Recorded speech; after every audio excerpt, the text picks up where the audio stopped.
Hello दोस्तों, welcome to my YouTube channel learning must गो।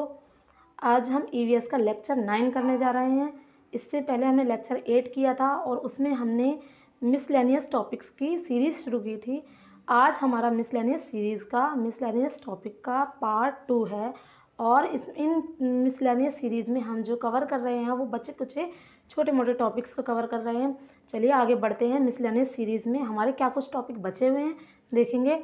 देखिए, खेजड़ली गांव के बारे में आपने पहले भी पढ़ा है। पहले जो पिछली वीडियो हमने कराई थी उसमें भी खेजड़ली गांव का जिक्र आया था जब हमने खेजड़ी का पेड़ पढ़ा था। तो यह है राजस्थान के जोधपुर में। ये जो खेजड़ली गांव है कहाँ है? राजस्थान के जोधपुर में है। खेजड़ी के पेड़ होने के कारण यह नाम पड़ा है। किसके कारण यह नाम पड़ा है? खेजड़ी के वृक्ष होने के कारण। यहाँ के लोग बिश्नोई कहलाते हैं। ये बिश्नोई पेड़ों और जानवरों की रक्षा करते हैं जिसके कारण यह इलाका आज भी हरा भरा है। बिश्नोई भी आपने इससे पहले वाली वीडियो में पढ़ा था। अमृता की कहानी जब हमने बताई थी तो हमने बताया था जो बिश्नोई हैं वो अमृता के वंशज हैं। तो ये जो बिश्नोई हैं वो पेड़ पौधों और जंगली जीवों की रक्षा करते हैं। आपको पता होगा कि सलमान खान की जब शूटिंग चल रही थी उस दौरान उन्होंने एक हिरन का शिकार किया था जिसके बदले उन पर केस कर दिया गया था। और ये केस करने वाले लोग कौन थे? वो बिश्नोई समाज के लोग थे। तो आप समझ गए होंगे जो बिश्नोई हैं ये अमृता, जो कि हमने पहले पढ़ चुके हैं हम अमृता को, उनके वंशज हैं। आगे देखेंगे, ट्रेन के टिकट में लिखी सूचनाएं। ट्रेन के टिकट में क्या क्या सूचनाएं लिखी जाती हैं ये हम देखेंगे। ट्रेन का नंबर लिखा रहता है। दूसरा, ट्रेन सफ़र शुरू होने की तारीख लिखी रहती है। अगला, बर्थ एवं डिब्बे का नंबर लिखा रहता है। उसके बाद किराया और दूरी लिखी रहती है। क्वेश्चन कैसे बनता है कि इनमें से मतलब 4 ऑप्शन देंगे कि निम्नलिखित में से कौन सी सूचना ट्रेन टिकट पर नहीं लिखी जाती। तो आपको जब सारी सूचनाएं पता होंगी तब उसका आंसर दे पाएंगे आपकी इस सूचना को ट्रेन टिकट में नहीं लिखा जाता। तो आप याद रखेंगे ट्रेन टिकट में कौन कौन सी सूचनाएं लिखी जाती हैं। ट्रेन का नंबर, सफ़र शुरू होने की तारीख, बर्थ, डिब्बे का नंबर, किराया और दूरी। आगे देखेंगे, गोवा से केरल तक का रास्ता। गोवा से केरल तक का जो रास्ता है उसकी कुछ विशेषता है। उसमें कितनी सुरंगें और कितने पुल पड़ते हैं ये कई बार पूछ लिया जाता है। तो देखेंगे, गोवा से केरल तक के रेल मार्ग में 92 सुरंग हैं, 92 सुरंग हैं और 2000 पुल हैं। क्या है? सुरंग यानी कि टनल कितनी? 92 टनल हैं यानी कि 92 सुरंग हैं और 2000 पुल यानी कि ब्रिज हैं। आगे देखेंगे, आगे जो हमारा टॉपिक है वो है केरल। केरल के बारे में क्या कहना चाहता है यहाँ पे देखेंगे। यहाँ मुख्यतः चावलों की खेती की जाती है। केरल में मुख्य रूप से किस चीज़ की खेती की जाती है? केरल में मुख्य रूप से चावल की खेती की जाती है। यहाँ धोती और साड़ी पहनते हैं। यहाँ का पहनावा क्या है? ये लोग धोती और साड़ी पहनते हैं। केरल में बड़ी सी नाव का प्रयोग किया जाता है जिसे फेरी कहते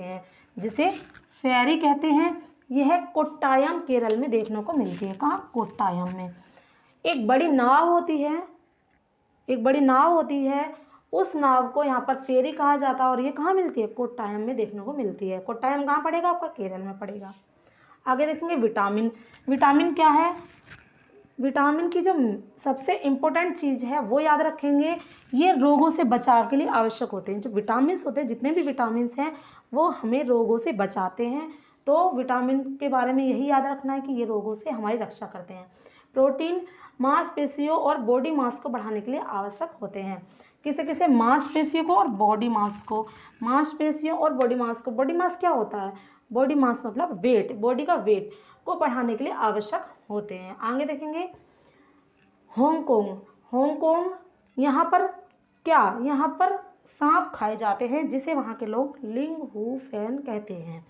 क्या? लिंग हू फैन कहते हैं। लिंग हू फैन क्या है? सांप से बनी एक डिश है। एग्जाम में अगर पूछा जाएगा कि सांप कहाँ खाए जाते हैं तो हांगकांग में खाए जाते हैं। सांप से बनी डिश को क्या कहते हैं? सांप से बनी डिश को लिंग हू फैन कहते हैं। कहाँ पर? हांगकांग में। आगे देखेंगे, कश्मीर में सरसों के तेल में बनी मछली व गोवा में नारियल के तेल में बनी मछली पसंद की जाती है। कश्मीर और गोवा दोनों ही जगह के लोग मछली खाना पसंद करते हैं, लेकिन उनको बनाने की जो डिफरेंट कला वहाँ पर देखने को मिलती है। कश्मीर में जो मछली बनाई जाएगी वो सरसों के तेल में बनाई जाती है। और गोवा में जो मछली बनाई जाती है वो किस में बनाई जाती है? नारियल के तेल में बनाई जाती है। जैसा कि आपको पता है, मैंने पहले ही लेक्चर में भी बताया था कि गोवा में क्या है, नारियल उगाए जाते हैं। यहाँ नारियल जो है वो बहुतायत मात्रा में होते हैं। इसी के कारण यहाँ पर जो मछली बनाई जाती है वो तेल किसके तेल में बनाई जाती है? नारियल के तेल में बनाई जाती है। अगला पॉइंट देखेंगे, स्वच्छ भारत अभियान। ये जो स्वच्छ भारत अभियान है ये कब चलाया गया था? ये हमारा 2 अक्टूबर 2014 को चलाया गया था। 2 अक्टूबर 2014 को किसका जन्म दिवस होता है? 2 अक्टूबर 2014 को गांधी जी की जयंती होती है, यानी कि जन्म दिवस होता है। उसी उपलक्ष्य में हमारा स्वच्छ भारत अभियान चलाया गया था और ये गांधी जी की 150वीं वर्षगांठ पर चलाया गया था। कब चलाया गया था? 150वीं वर्षगांठ पर चलाया गया था। चलिए आगे देखते हैं। बावड़ी, ये क्या है? ये पानी को इकट्ठा करने की एक बड़ी जगह होती है जिसमें ऊपर से नीचे तक जाती हुई सीढ़ियाँ बनी होती हैं और लोग क्या करते हैं, इन सीढ़ियों से नीचे उतरते हैं, पानी लेकर वापस इन सीढ़ियों से ऊपर आते हैं और उस पानी का यूज़ करते हैं। देखिए, जो बावड़ी है इसको बाप भी बोलते हैं और जो आरबीआई है उसने 100 के नोट पर, गुजरात में एक बावड़ी है रानी की बाव, जिसको रानी की बाव कहते हैं, उसका चित्र 100 रुपये के नोट पर अंकित किया है। किसने? आरबीआई ने। आपको पता है नोट कौन छापता है? आरबीआई छापती है। तो आरबीआई ने सन 2018 में आरबीआई ने जो रानी की बाव, ये रानी की बाव कहाँ पर है? रानी की बाव ये गुजरात के पाटन एक स्थान है, वहाँ पर है और उस रानी की बाव को 100 रुपये के नोट पर चित्रित किया है। अगला देखेंगे, मधुबनी चित्रकला। मधुबनी चित्रकला ये कहाँ की चित्रकला है? ये बिहार की चित्रकला है। ये कहाँ की चित्रकला है? ये बिहार की चित्रकला है। बिहार में मधुबनी नाम का एक जिला भी है। मधुबनी एक चित्रकला भी है और ये मधुबनी नाम का एक जिला भी है। त्योहारों एवं खुशियों के मौक़ों पर मधुबनी चित्र दीवारों और आंगन में बनाए जाते हैं। ये जो मधुबनी चित्रकला है वो कब बनाई जाती है? त्योहारों और खुशी के जब मौके होते हैं तो ये मधुबनी चित्रकला लोग अपने घर के आंगनों और दीवार पर बनाते हैं। ये चित्र पिसे हुए चावल के घोल में रंग मिलाकर बनाए जाते हैं। ये जो चित्र होते हैं वो रंग बिरंगे होते हैं और ये कैसे बनाए जाते हैं? चावल को भिगोकर उनको पीसा जाता है, फिर उसमें कलर मिलाकर उस घोल से चित्र बनाए जाते हैं। और इन चित्र में क्या बनाया जाता है? इन चित्र में प्रकृति को चित्रित किया जाता है। प्रकृति को चित्रित किया जाता है तो क्या कुछ इसमें बनाया जाता है? देखेंगे, इसमें इंसान का चित्र बनाया जाता है, जानवर, पेड़ पौधे, फूल, पक्षी, मछलियाँ और अन्य जीव बनाए जाते हैं। तो ध्यान रखेंगे मधुबनी चित्रकला जो कि एक इम्पोर्टेंट टॉपिक है। आगे देखेंगे, पोचमपल्ली व कलमकारी। पोचमपल्ली व कलमकारी ये क्या है? पोचमपल्ली तेलंगाना का एक कस्बा है। पोचमपल्ली क्या है? तेलंगाना का एक कस्बा है। यहाँ ज़्यादातर बुनकर रहते हैं, इसलिए इनकी बुनाई को पोचमपल्ली कहते हैं। देखिए, जिस तरीके से मधुबनी एक चित्रकला भी थी और साथ ही साथ एक ज़िले का नाम भी था, उसी तरीके से पोचमपल्ली भी एक चित्रकला भी है, या चित्रकला यानी कि चित्रकला कह लो या कलमकारी कह लो, एक कला है। और पोचमपल्ली नाम का एक ज़िला भी है। ये कहाँ पर पड़ता है? तेलंगाना में पड़ता है। ये पोचमपल्ली ज़िला कहाँ पड़ता है? तेलंगाना में पड़ता है। यहाँ पर बुनकर लोग रहते हैं और इनके जो बुनी हुई इनकी जो बुनाई है उसको हम क्या कहते हैं? उसको पोचमपल्ली कहते हैं। यहाँ के रेशम व सूत की धागे की जो साड़ियाँ हैं वो प्रसिद्ध होती हैं। यहाँ की रेशम और सूती धागे की जो साड़ियाँ हैं वो प्रसिद्ध होती हैं। यहाँ धागे की लड़ियाँ बनाई जाती हैं, उन्हें उबाला जाता है, गंदगी साफ़ की जाती है, धागों को रंगना, फिर सुखाकर गठिया बनाना आदि काम होते हैं। गठिया मतलब उनकी गांठें बनाना, ये काम होते हैं यहाँ पर। आगे चलेंगे, अगला टॉपिक है नई दुल्हन का तालाब, कुआं या नल पूजना।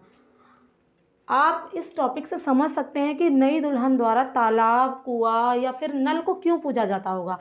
जिस जगह पर पानी की कमी होती है वहाँ जल ही जीवन, यानी कि जल के महत्व को बताने के लिए ये कार्य नई दुल्हनों से कराया जाता है। अगला टॉपिक देखेंगे, इत्र। इत्र क्या है? हमारे यूपी का एक ज़िला है कन्नौज ज़िला, जो कि इत्र के लिए प्रसिद्ध है। यहाँ पर इत्र बनाया जाता है और ये इत्र किस चीज़ से बनाया जाता है? ये फूलों से बनाया जाता है। इत्र के साथ ही साथ फूलों से अन्य चीज़ें भी बनाई जाती हैं। क्या क्या बनाई जाती हैं? देखिए, गुलाब जल बनाया जाता है फूलों से, गुलाब के फूलों से गुलाब जल। केवड़ा बनाया जाता है, अगरबत्ती बनाई जाती है, और इत्र तो बनाया ही जाता है, यानी कि इत्र, गुलाब जल, केवड़ा व अगरबत्ती बनाई जाती है। अगर आपको लेक्चर पसंद आया हो तो बने रहिए हमारे चैनल के साथ। Thank you for watching.